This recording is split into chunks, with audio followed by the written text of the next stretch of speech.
The question is, why are so many SDA church pastors not using the spirit of prophecy, Ellen White's writings? What are they afraid of? Some of them do not appreciate the value of the testimonies. And they may honestly not appreciate it. By God's grace, they may come to the place where they realize, oh, I have been depriving the church of a tremendous gold mine of spiritual wisdom. Some of them deliberately undermine Ellen White. Some of them don't believe in her as a prophet at all. I've gone to church where I was told, we don't quote from Ellen White. I said, can I quote? He said, yes, but we don't. So I did. I was in a certain field in a certain part of the world. And a pastor in that conference told me that the local conference circulated a letter requesting that ministers sign to say, I will not quote Ellen White from the pulpit. And that particular pastor refused to do it. It's a very serious thing. Wait. I want to hear that again. Yes, but we don't. So I did. I was in a certain field in a certain part of the world. And a pastor in that conference told me that the local conference circulated a letter requesting that ministers sign to say, I will not quote Ellen White from the pulpit. And that particular pastor refused to do it.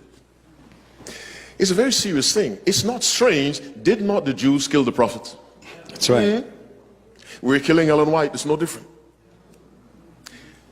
God's people are killing God's prophet. Well, the ultimate killing of a prophet was the killing of Jesus. And the Romans said, I find no fault, I find no fault, I find no fault. The Romans said, let this man go. The church said, kill him. So it's not surprised if the church will kill Jesus, they'll kill Ellen White. But let me recommend to you in the presence of a holy God, expose your mind to the writings of Ellen White.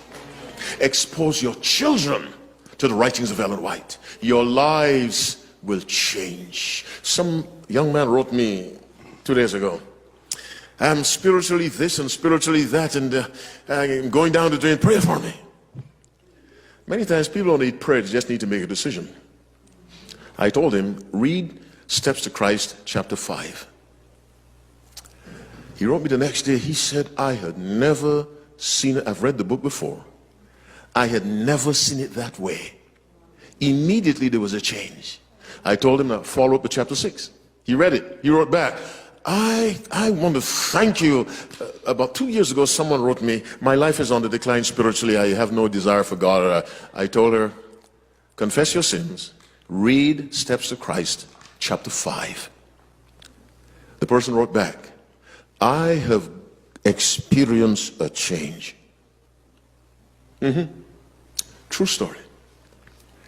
Ellen White was a prophet as much as Isaiah or Jeremiah. Her writings don't qualify to be in the Bible, but the gift she has was the very gift Isaiah had.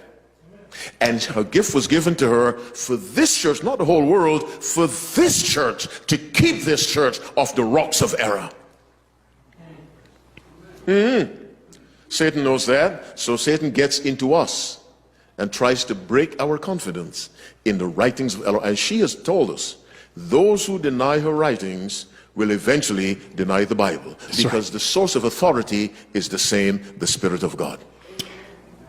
She also says, those who believe in her testimonies will not be deceived in the time of trouble. Please, with God as my witness, make time for the writings of his servant sent to be a blessing to this church.